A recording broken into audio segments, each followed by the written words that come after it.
Hello guys, അപ്പൊ നമ്മൾ ഇന്ന് പോകുന്നത് ചിക്കമംഗ്ലൂരിലേക്കാണ്. അപ്പൊ നമ്മളോട് കൂടെ വൈബ് റിയാസ് ഉണ്ട്. ശ്രദ്ധിച്ചുകൊണ്ട് നമുക്കൊരു ചീഫ് ഗസ്റ്റിനെ കിട്ടിയുണ്ട്.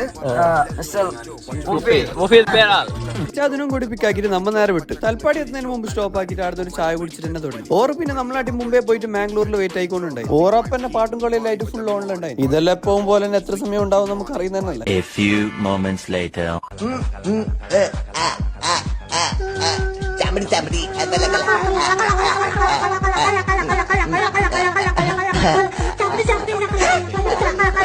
അങ്ങനെയാണ് ഒരു ഗ്രൂപ്പ് ഫോട്ടോ എടുത്തിട്ട് നമ്മ വിട്ടു. നമ്മളെ കാറിൽ പിന്നെ വൈബിന് വലിയ കുറവൊന്നും ഉണ്ടായിട്ട്, കാരണം വൈബ് റിയാസ് അല്ലേ ഒന്നിച്ചുള്ളത്. കുറച്ച് കഴിഞ്ഞപ്പോ പിന്നെയും നിർത്തി ചായ കുടിക്കാന്നല്ലേ. ഇങ്ങനെ പോയെങ്കിൽ നേരം വെളുക്കും മുമ്പ് ആടുക്കത്തും തോന്നില്ല. സൊബി അങ്ങ് എടുത്തപ്പോ ഫസ്റ്റ് കിട്ടുന്ന പള്ളിയിൽ ഒരു സൊബിയും നിസ്കരിച്ചു. പറഞ്ഞ പോലെ തന്നെ നേരം വെളുത്തിട്ട് ചിക്കമംഗ്ലൂർ പോയിട്ട് ആ ഭാഗത്തേക്ക് എടുത്തോളത്തിട്ട് 3 മണിക്കൂറിൽ എത്തുമെന്ന് വിചാരിച്ചിട്ടാണ് നമ്മൾ പോയത്. പിന്നെ പോയെങ്കിൽ എത്താത്തപ്പോഴാണ് നമുക്ക് അറിഞ്ഞത് ഇത്ര ലോങ്. എന്തായാലും നേരം വെളുത്ത സ്ഥിതിക്ക് ഒരു ടൗണിലേക്ക് എത്തിയിട്ട് പാടെ നിർത്തി. നല്ല തണുപ്പുണ്ടായി. അപ്പൊ ഒരു ചായ കുടിച്ചിട്ടാന്നിട്ടാണ് നിർത്തിയത്.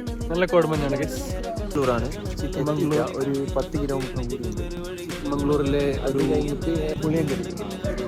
ചിക്കമംഗ്ലൂർക്ക് തന്നെ എത്തിയിട്ടാ. ആടുന്ന് പിന്നെ മുള്ളിയങ്കിരി പീക്കിലേക്ക് എത്താൻ പിന്നെയും പോകാനുണ്ട്. അതിന്റെ ഇടയിലാണ് നമുക്ക് ബാക്കറി ചട്ടിപ്പത്തിലുണ്ടത്. അങ്ങനെ ചായം ചട്ടിപ്പത്തിലുള്ള തോന്നിട്ട് ആടുന്ന് ഇറങ്ങി. പിന്നെ ഇത് എപ്പോൾ ട്രിപ്പ് പോയെങ്കിൽ തന്നെ ഇങ്ങനെ ചിരിക്കുന്നിട്ട് നോക്കണ്ട. അതിപ്പോ കുറച്ച് കഴിഞ്ഞ ഓഫ് ആവും. Bye bye Tata good bye. അങ്ങനെ മുള്ളിയങ്കിരി പീക്കിലേക്കുള്ള ചുരം കയറാൻ തുടങ്ങുമ്പോൾ 100 രൂപ ഒരു എൻട്രി പാസ് ബുക്ക് ആക്കണമെന്നിട്ട് ആടുന്ന് നിർത്തിയിട്ടുണ്ടായി. ഓൺലൈനിൽ എൻട്രി പാസ് എടുക്കാത്തവരോടാണ് ഒരാടുന്ന് എടുക്കാൻ ചെല്ലുന്നത്. അങ്ങനെ 2 വണ്ടിക്ക് എൻട്രി പാസ് എടുത്തിട്ട് നമ്മ മുകളിലേക്ക് പോയി. പക്ഷെ മുകളിലെത്തി നോക്കുമ്പോൾ ഈ സ്ഥലത്തിനപ്പുറം കാർ പോകാൻ കഴിയില്ലെന്നാണ് ഓർ ചെല്ലുന്നത്. താഴ്ന്ന മര്യാദക്ക് ഫുഡാക്കാൻ നേരിട്ടാണ് മോളിലാക്കാൻ നേരിട്ടാണ് ഇങ്ങോട്ട് വന്നത്. ഇവിടെ നോക്കുമ്പോൾ വെറും മാഗി മാത്രമല്ല, എല്ലാവർക്കും നല്ല പൈസേനെ കൊണ്ട് താളം എന്നിട്ട് മാഗി തന്നെ തോന്നി. മുകളിലേക്ക് പോകുന്നില്ല, വീട് തന്നെ പിന്നെ ഫോട്ടോസ് എല്ലാം എടുത്തിട്ട് പോകാന്ന് വിചാരിച്ചു.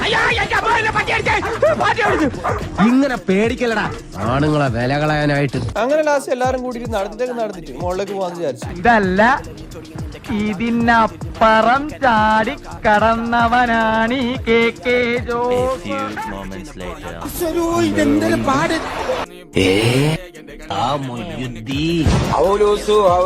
അങ്ങനെ പോയ ദേശത്തിൽ ഇതൊന്നും നമ്മളെ കൊണ്ട് പറ്റുമെന്ന് തോന്നില്ല ഷാജേട്ടാന്ന് പറഞ്ഞിട്ട് നമ്മൾ നേരെ റിട്ടേൺ വന്നു. താഴെത്തിട്ടാകുമ്പോൾ ഒരു ഹോട്ടലും കയറിയിട്ട് ബ്രേക്ക്ഫാസ്റ്റും കഴിച്ചു. അപ്പൊ ചിക്കമംഗ്ലൂർ വരെ പോയിട്ട് അതേപോലെ തിരിച്ചു വന്ന കഥ ഇവിടെ അവസാനിക്കുന്നു ഗൈസ്. Okay bye.